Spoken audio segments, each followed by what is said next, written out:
Imagine the first light of dawn spreading across the horizon. Soft, golden, and full of promise. The air is still.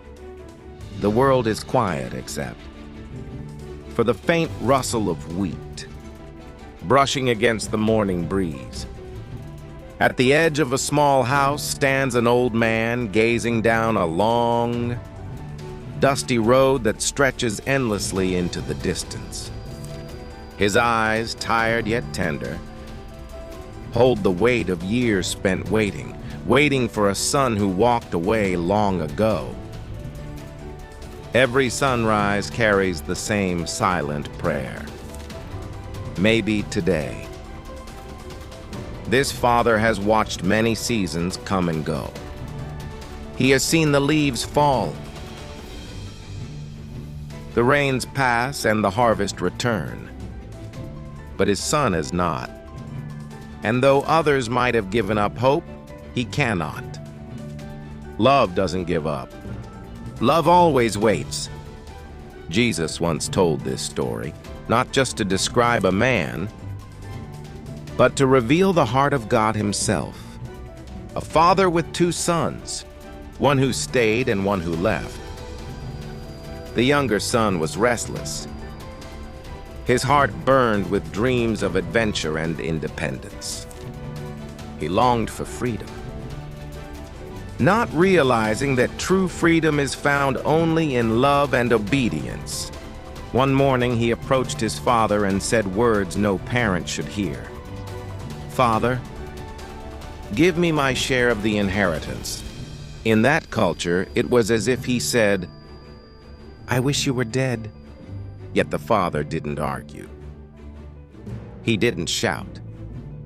He quietly divided his estate, knowing that sometimes love must let go to be understood. With his bag of coins and a heart full of pride, the young man walked away from home. He walked away from safety, from wisdom, from love, chasing the illusion that happiness waited somewhere far away. For a while, everything seemed perfect.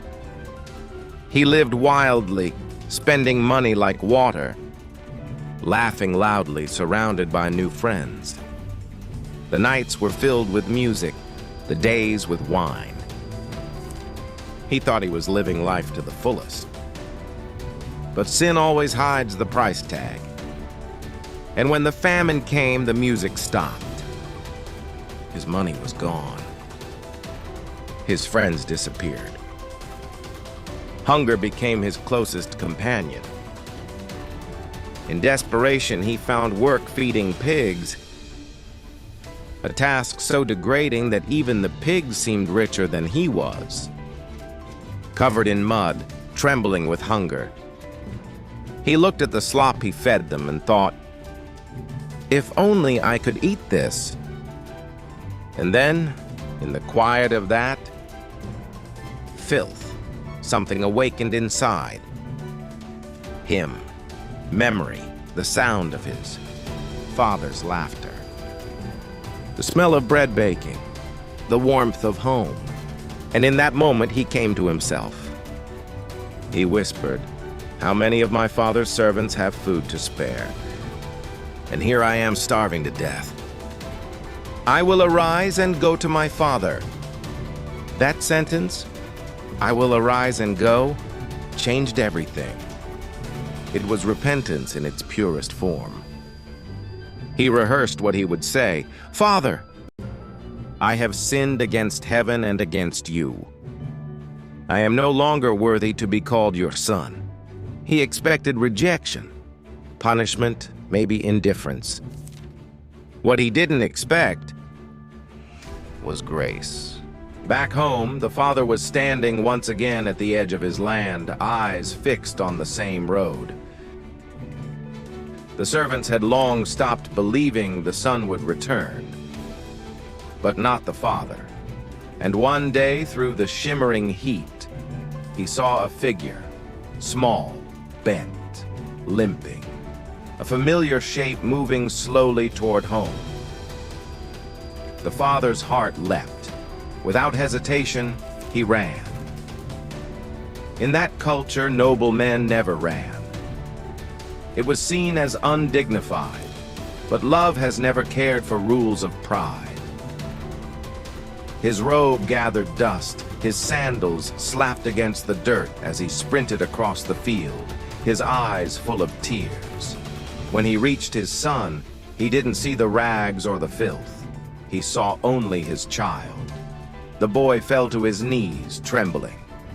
"Father, I've sinned against heaven and against you. I am not worthy to be called your son." But before he could finish, his father wrapped his arms around him and held him close. No lecture, no anger, just love that said, "You're home."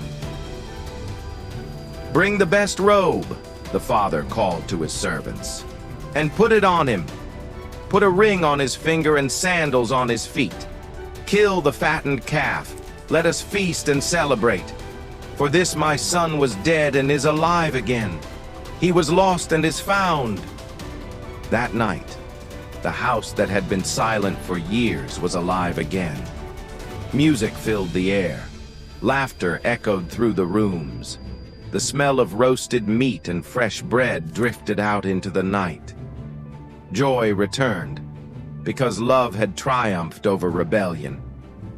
But outside, another story was unfolding. The elder son, the one who had stayed, heard the sound of celebration as he returned from the fields. He asked a servant what was happening, and when he learned that his lost brother had come home, his heart hardened. "All these years I've served you," he said bitterly when his father came out to him.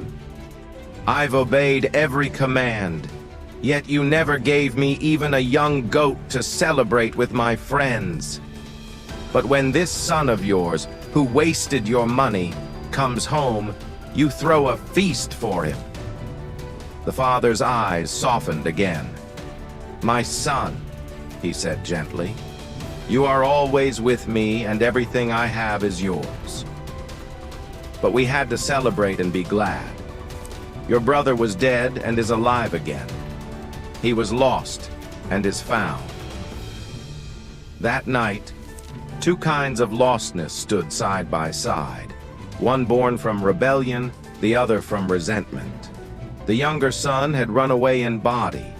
The elder had drifted away in heart. Yet the father's love reached out to both. When Jesus told this story, it wasn't simply about a father and two sons. It was about every human heart. It was about us.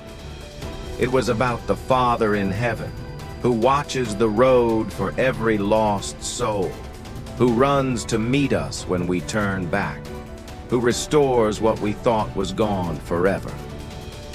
Maybe you are the younger son. You've wandered far, chasing pleasures that left you empty. You feel dirty, unworthy, beyond forgiveness. But hear this truth. There's no distance too far for God's grace to travel. The Father still runs toward you. Or maybe you're the elder brother, faithful in action but bitter in heart. You serve, you obey, but joy is missing. God's message for you is also mercy. Not to live as a servant seeking approval, but as a child already loved. Because that's what this parable reveals. A God who doesn't just forgive, but restores. Who doesn't just welcome back sinners, but celebrates them. Think about it. Before the son could even finish his confession, forgiveness was already given. Before he could earn his father's trust again, the robe, ring, and sandals were ready. That's grace. Undeserved, overwhelming, unstoppable. And when heaven looks at a sinner returning home, it doesn't whisper, it rejoices. As Luke 15:7 says, There is rejoicing in the presence of the angels of God over one sinner who repents. This story is a mirror. It shows us who we are and who God is. A Father who waits at the gate every morning. A Father whose love outruns our failures. A Father whose joy is found not in perfection, but in return. So if you've wandered, stop running. The road home may be long, but the Father is already on his way to meet you. His arms are open, his voice is calling, his heart is ready. And when you step into his embrace, you'll hear what the prodigal heard that day, not condemnation, but the whisper of redemption. Your home. If this story touched your heart, remember, someone else out there needs to hear it too. Share this message of mercy, of love, of second chances. Subscribe to Everlight Animations, where every story reminds you, no matter how far you've gone, God still waits at the door, always ready, always watching, always running toward you.